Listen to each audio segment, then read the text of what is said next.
Pros, save more on the materials you need to get the job done, inside and out, at Lowe's. Right now, get 10% off in-stock Trex Naturals decking, now available in more styles. Plus, get 15% off select custom entry, interior, and storm doors. Then, we'll deliver it all straight to your job site to help keep your jobs moving. Get the brands pros trust, priced right, and ready when you need them. Our best lineup is here at Lowe's. Valid through 5/27. While supplies last. Selection varies by location.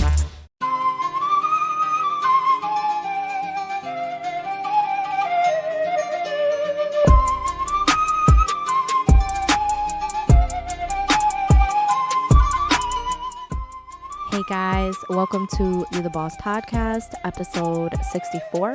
I'm your host, Pam, and today we're going to be talking about getting delusional. Before we get started, I wanted to say this episode is sponsored by Kaj Creations. If you're watching this on YouTube, you see I have my You the Boss cup, so definitely check them out on social. I've tagged their information in the show notes. So let's get started. I want to start off with a quote today by Nelson Mandela, and it's, "Everything is impossible until it's done." A lot of misconceptions show up every day about what it means to be delusional versus being realistic. And I'm here to tell you that while I am a person who believes in logic, I believe in, actively choosing the right thing and not just letting something else lead you. I am also a person who believes in what they consider to be delusion. I do believe many things are possible, a lot of the time without there being physical proof. And I wanted to share a little bit of a delusional time, kind of like a personal experience. I've shared with you guys that last year we bought a house and I had a baby in the same year. And I may not have told you that when we had gotten married, I would always tell people when they would ask us if and when we were having kids, I would say, don't worry, we're going to have a kid and buy a house in the same year. We're going to buy a house and have a kid in the same year. And I really believed that. And at the time, it seemed so delusional because of the market, where we were financially, not knowing if we could conceive, like all those different things. Not that I had physical proof that I couldn't conceive, and not that I necessarily even really knew what it went into to buying a house. But again, I just knew that it would happen. And it was kind of irrational of me to say, and now I bring it up all the time because I did it. And it wasn't necessarily logical while it was happening. It wasn't necessarily rational or something like that, but it did happen. And I believe in my heart that it started because I was just delusional in this thing that I wanted to do. And I think that there is a myth in realistic thinking. Now, I want to preface this by saying, if you consider yourself a realist, this is not an attack on you. I'm just here talking to the people who are bosses, the people who are bossing up their life, who are ambitious, and they are just looking for the next level. Sometimes you're faced with different decisions of what looks realistic to others, what other people think is realistic thinking. And I think that some of that is conditioning.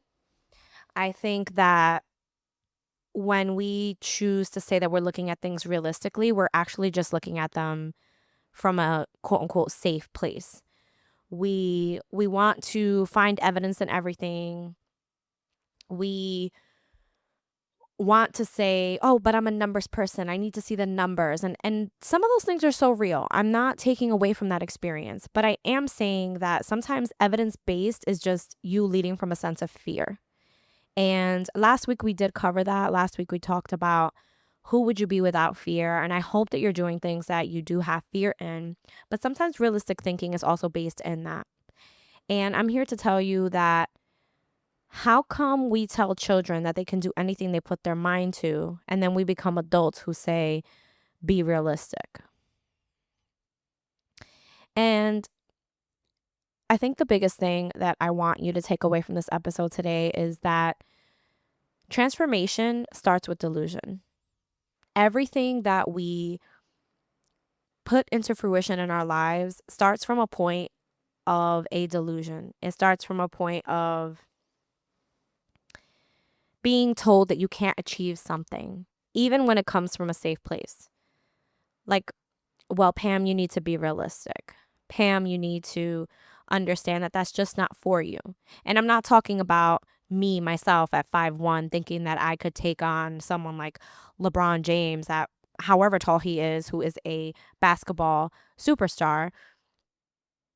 I'm talking about putting things into fruition, wanting to achieve, putting yourself out there in a career, saying, you know what, I want to climb this ladder. I want to become a partner in a short amount of time at this law firm. I want to go and make my own TV show for being myself online. And you can. You know, Oprah was told that she wasn't fit for TV. Sarah Blakely, she started selling Spanx from her apartment. And I mention these people because I'm sure you've heard of Oprah, and I'm sure you've worn Spanx or a version of Spanx. And so it's important to give you those examples because you know of them, and to tell you that these started out as a delusion, as things that people were told to be realistic. And it's important to know that when you reinvent yourself or when you're inventing yourself, the first step in that is the belief. The belief comes before the results. You have to believe it before you see it. And if you're thinking, well, I need to see it before I believe it, I'm here to tell you that's not going to let you boss up. If you think that's going to allow you to boss up, then maybe this isn't the right time for you. I typically have found myself a few times on this podcast saying, sorry, not sorry.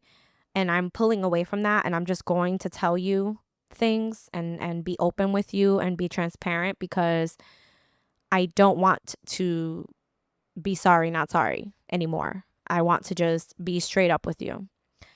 And the belief in yourself has to come from within so that externally you can create your reality. And I think that is the most fun part for me right now in this season of my life and in this season of this podcast, is that it's important to note that you are the creator of your reality. I also want to say that the bigger reality in the things happening around the world and all of those things, and I say it often on this podcast, we can't control what's going on externally. We can only control what's going on right in front of us. And so if you want to affect the bigger reality, then you need to start with your reality first. So I want to give you guys a couple of ways for you to get delusional. I want you to release your armor at the door. I want you to drop all your conceptions. I want you to fully take this in, and I want you to understand that being a boss of your life, not just in your career or what you're doing for business or in motherhood or sisterhood or parenthood or any of that, I want you to internalize the next couple of things that I'm going to say, and I want you to begin expeditiously to put them into your life. Not because of me, but because I put in some work for this episode. I put in work for every episode, but this episode in particular really spoke to me, because getting delusional is literally you going back to your childlike belief and believing how big the world is and how much you can get from this experience of life. Number one, I want you to create a vision that scares you and excites you. Make it fun. I want it to be so far-fetched that when you go to talk about it, you're like, wow, that's really big. Fear and desire often live in the same place. So sometimes it works for us to say, if that scares me, that's the thing I should do. Lean into the version of you that is scared to admit what you want to be. Number 2, detach from needing evidence right away. This one is a little bit more difficult than others, I think, because we are so conditioned to believe that we need evidence right away. I need to see the proof. I need to see the proof. And again, sometimes that's important. So I want to say to you, detach from that and remember that if you can believe it, then it will become seen to you. Your brain is going to look for patterns and for proof. So when you feed it these bold beliefs and these bold thoughts, it's going to start looking for the evidence. That's something that's so powerful in our subconscious that when you give your brain something, it's like literally putting into Google whatever the opinion is, you will find evidence for it. So detach from that evidence, from needing evidence right away. Number 3, speak it before it's real. Say it out loud. Write it down. Introduce yourself like it's already happening. Say, I am, and then insert whatever it is that you want. Your language really shapes your reality. Again, speaking to your subconscious, affirmations are a real thing. There's science about that. Neuroplasticity is a real thing. I want to touch on this at a later episode, but I've also spoken about this in a very beginning episode when I talked about watching what you say. Your language shapes your reality. Your identity shifts the more you declare it. So say, I am, and then put out the most outrageous thing that you can say. I have one of the biggest podcasts worldwide. I have over 1 million, listeners on my podcast. I get on stages all across the globe.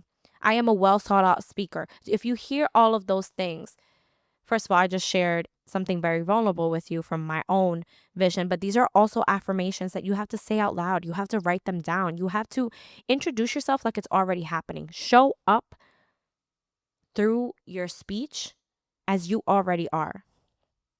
Number 4, surround yourself with unrealistic thinkers. Get in the rooms, even the digital spaces, virtually, etc., with people who dream audaciously. Get in those rooms. Your environment creates you. Your environment can either reinforce your limitation or inspire you in the best way in delusion. It's difficult to outgrow sometimes when you've been around people who you've been around for a long time, and this is not an overnight success kind of challenge for you, but you need to understand that for you to level up, you need to level up all the things around you. It is not just in the one space. You can't stay in the same rooms that you were to get you to where you are now, to get you to the future. You need to break ground. You need to surround yourself with these quote unquote unrealistic thinkers, because not only will that put you in a great place, but you'll also be surrounded by other people who are looking for you as well. Number 5, take micro actions that align with the vision. Move like future you is already true. If you're looking to move like a millionaire, I'm not saying spend like a millionaire, but budget like a millionaire. Because by the way, you don't become a millionaire and stay a millionaire by being reckless with your finances. So move like it's already true. Treat things like it's not that they're expensive. They're just outside of the budget. Action tells your subconscious, this is who we are now. These small steps, they push you into that belief. They push you into this place. It aligns with your vision. It aligns with who you are. So no, maybe you can't necessarily money-wise afford right now to always have a budget of getting your nails and a pedicure done and your lashes done. But I promise you that if you tell your subconscious that and you start to do those things for yourself, the budget comes for it. So take micro actions that align with that vision of who it is that you want to be. Number 6, celebrate the invisible wins. I often share this here and on my social media platforms. Celebrate the wins. Celebrate the shifts in your mindset, the courage that you had to show up last week, the risks that you took, even if it wasn't the outcome that you anticipated. This rewires your nervous system. It rewires your nervous system to feel safe in the becoming, not just in when you arrive. It's important to celebrate the movement of things because it puts your subconscious in the space of saying, I moved a little bit today. I took a little bit of that micro action, and so I'm able to celebrate that. And I don't mean go buy an expensive bottle of wine because you sent out an email. But I mean, you know what? Cheers to you. You did what you said you were going to do today. You completed certain tasks that might have been a little bit tedious for you. And it's important to celebrate those things. I want to provide you guys with a book that I'm presently listening to. Again, whenever I mention books on this podcast or different authors, this is just purely my own reviews, purely my own, sentiments on what I'm getting from them or what I've gotten from them. I'm not sponsored by any of these authors, though maybe one day I will be. And a book that I'm currently listening to is by Tara Mohr, and it's called Playing Big. And this book is, it's for anyone who, if you're struggling with self-doubt, imposter syndrome, or you're waiting for permission, she offers kind of like a framework, for stepping into your boldest self. Even if it feels too ambitious, if it feels too early, it's about trusting your inner voice and not looking for external validation. And it helps transform, that inner knowing of your belief so that you can start to see the evidence, and it's not through outer approval.